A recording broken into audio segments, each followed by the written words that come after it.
Alors, bonjour Pascal. Oui, bonjour doyen. Comment vas-tu? Bon, voilà. Nous sommes là à l'allure du Congo, à l'allure de l'Est de la RDC. Voilà, voilà. Quelle est la situation exacte sur le terrain en ce moment? Ah oui, ok. Par rapport au Donc, mouvement des rebelles et tout ce beau monde-là. en fait, moi je voudrais bien que certaines personnes qui ne maîtrisent pas cette guerre ne puissent plus continuer à parler de rebelles. Il n'y a pas de rebelles à l'Est de la RDC. Il y a une agression à l'Est de la RDC. Et c'est là, je voudrais bien que tous les journalistes, qu'ils soient africains ou occidentaux, de corriger ces deux mots entre rebelles et agresseurs. Il n'y a pas une rébellion à l'Est de la RDC. Il y a une agression rwandaise et ougandaise avec leurs alliés occidentaux. Donc, il n'y a pas une rébellion ici. Et je voudrais bien que tous les amis africains, sœurs et frères, puissent comprendre cela, y compris le reste du monde. Un rebelle, c'est qui? Les rebelles sont des enfants du pays qui réclament la démocratie, le bien-être, la liberté. Et donc, ce sont eux les rebelles qui ne s'entretuent pas et qui ne tuent pas les autochtones. Ce sont eux les rebelles. Mais l'agresseur, ce sont des bandits qui traversent leurs frontières pour entrer dans les frontières d'autrui, et donc en RDC, je parle des Rwandais, déciment le peuple et détruisent l'environnement social du Congo. Ce sont eux les agresseurs, et ce sont eux que nous sommes en train de combattre. Donc, il y a un groupe de nilotiques venant de partout. Je dis bien, je ne parle pas de tous les citoyens rwandais, je parle d'un groupe de nilotiques Tutsis qui traversent la frontière venant du Rwanda, mais ils se sont mis ensemble et ils sont nombreux. Il y en a ceux qui viennent de l'Éthiopie, il y a ceux qui viennent du Rwanda, de l'Ouganda, du Soudan, du Kenya, une partie, de la Tanzanie, de l'Ouganda, des choses, mais y compris d'autres Congolais qui sont liés à eux et qui sont en train de tuer les Congolais et détruire le Congo. Ce sont eux que nous sommes en train de combattre sur le sol congolais. Et aujourd'hui, je suis vraiment très étonné de voir que Washington, donc les États-Unis, peuvent inviter le Rwanda, le Congo, les deux ministères des Affaires étrangères et au milieu pour négocier la paix. Pendant que c'est les États-Unis qui ont le premier Voilà. Tu as tout dit. transporteur des armes à l'intérieur du territoire rwandais qui traverse pour Kagame est un agent de la CIA. Kagame voilà. est un Et agent donc, de je la suis très CIA. étonné Donc, qu'un prédateur, je suis étonné qu'on aurait qu'un prédateur est devenu modérateur du conflit. négociateur, mais c'est le même schéma en Ukraine, ils sont en train de faire. C'est le même schéma. Donc, Et j'ai dit, ils feront le non. même schéma dans le Sahel. On t'agresse, on t'attaque quand on voit qu'on ne peut plus. Parce que, un, vous les Ouazalendo, la résistance que vous êtes en train de faire les dépasse. C'est un. De deux, ils voient l'opinion publique africaine entièrement à 100% derrière le Congo. Il faut continuer à maintenir la pression. C'est cette pression-là qui a fait que les accords illégaux, criminels, que l'Union nazie européenne a signé avec Kagame pour piller les ressources du Congo, sont venus dehors. C'est une guerre de communication. Nous combattons contre un groupe de médias au niveau international. Il y a des choses qui se passent là. Si nous, on ne parle pas, jamais les médias n'en parleront. Le conflit du Congo, ça dure depuis combien de temps? Qui est derrière? Qui a financé? On sait toute la vérité. Prendre des étrangers, les mettre au pouvoir au Congo, comme ils ont fait en Côte d'Ivoire, ils ont pris un Burkinabé, ils l'ont mis au pouvoir en Côte d'Ivoire. Et ça, c'est un jeu qu'ils font très souvent dans leur stratégie de domination, de prédation.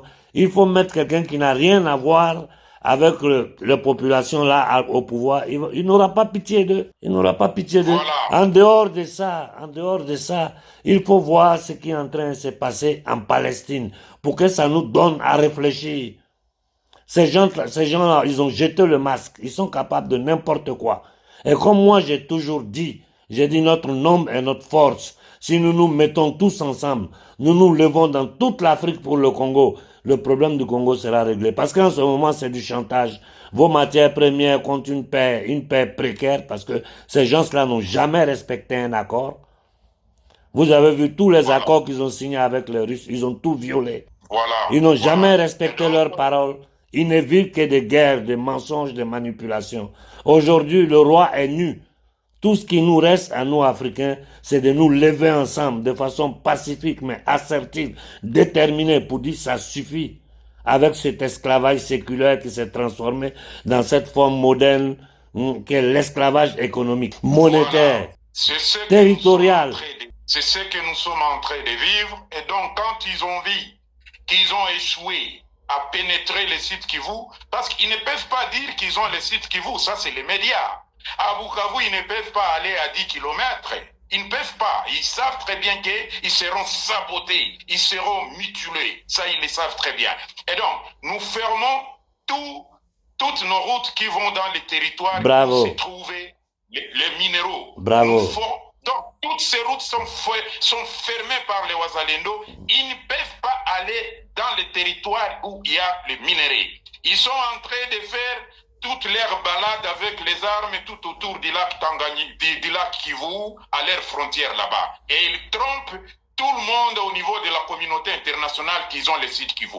Ils n'ont pas les sites Kivu, je répète, Bravo. parce qu'ils ne peuvent pas se déplacer pour aller là où il y a les richesses, les ressources naturelles, les richesses, les ressources minières. Ils ne peuvent pas.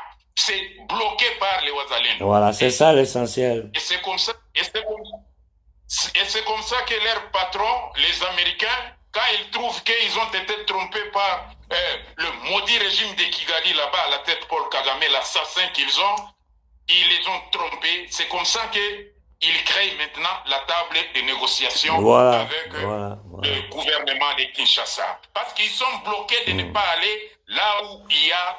Ils ont trop de problèmes. Ils ont trop de problèmes à gérer sur le chéquier international. Parce qu'en ce moment, nous sommes en pleine transformation mondiale. Ils ont trop de dossiers. Le dossier du Congo sera encore plus pesant si ça commence à être vraiment dans l'opinion publique mondiale. La pression est sur eux. Ils sont bloqués au niveau du sud Kivu, même le nord Kivu où ils sont en train de parler. Ils ne sont que sur la frontière là, la petite barrière et la grande barrière. Et partout où ils cherchent à mettre leurs petits pieds, ils sont toujours attaqués par les Wazalendo. Voilà. Nous, on s'est dit... Il faut que toute l'Afrique écoute ça. Il faut que le monde écoute pour savoir où est la vérité. Parce que c'est un homme de terrain qui est en train de parler. Que toute l'Afrique écoute ce qui est en train de se passer. Et que nous nous mobilisons tous une bonne fois par millions pour dire aux États-Unis, ça suffit. Ça suffit. On ne peut pas vivre dans un monde fait de violence, de guerre, de sang versé, toutes ces messes noires à échelle planétaire qu'ils sont en train de faire comme ils ont tenté avec l'inoculation des masses de toute l'humanité. Il faut trouver le moyen d'arrêter ces gens-là.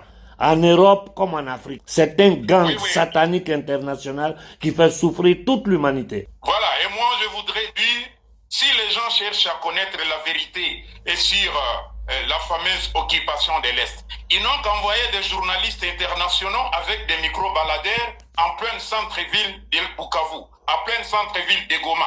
Posez la question au peuple qui se trouve là-bas congolais et vous aurez la vérité. Vous ne pouvez pas commencer à utiliser des radios vendues, les radios des ennemis, les radios d'occupation pour parler de notre peuple. Ça c'est faux et archi faux. Nous disons, le Rwandais, les militaires rwandais qui se trouvent à l'est de la RDC, ils ne sont que sur la latitude et la longitude du lac Kivu et la rivière Ruzizi. Ils ne peuvent pas traverser là-bas. Et à quand des problèmes, ils traversent pour fuir au Rwanda à tout moment, le matin tout comme la nuit. Les Bazaliens ne veulent pas attaquer la ville de Bukavu pour ne pas permettre à l'armée rwandaise de tuer le peuple. Mais nous les attendons, ils ne peuvent pas aller là où il y a les minéraux. Ils ne peuvent pas traverser. Et du moment venu, il y aura un soulèvement collectif territorial pour chasser ces gens à l'intérieur du territoire congolais. Et donc, les États-Unis qui est en train de vouloir faire cette négociation, je répète au peuple africain et au reste du monde, c'est les mêmes Américains qui sont les premiers bailleurs de fonds de l'assassin qui se trouve à la tête du Rwanda. Le Royaume-Uni également, et Paris notamment, Macron individu d'abord, c'est lui qui est en train d'installer cette infrastructure de conflit dans la sous-région des Grands Lacs. C'est Macron. Je dis bien aux Français de déposer d'abord Macron avant la fin de son mandat. Parce que Macron, c'est un Bravo, personnage Pascal. trop dangereux Bravo. pour l'humanité. Bravo. Et je crois que les Français, vraiment, je suis les Français, chacun à sa façon, en train de combattre le pouvoir Rothschild des Français. Voilà, et donc c'est ça que nous sommes en train de faire. Nous ne sommes pas contre les citoyens rwandais. D'ailleurs, il y a M. Kagame qui a transporté l'apartheid de l'Afrique du Sud vers le Rwanda. Donc le Rwandais ne parle pas. Je répète encore au peuple africain.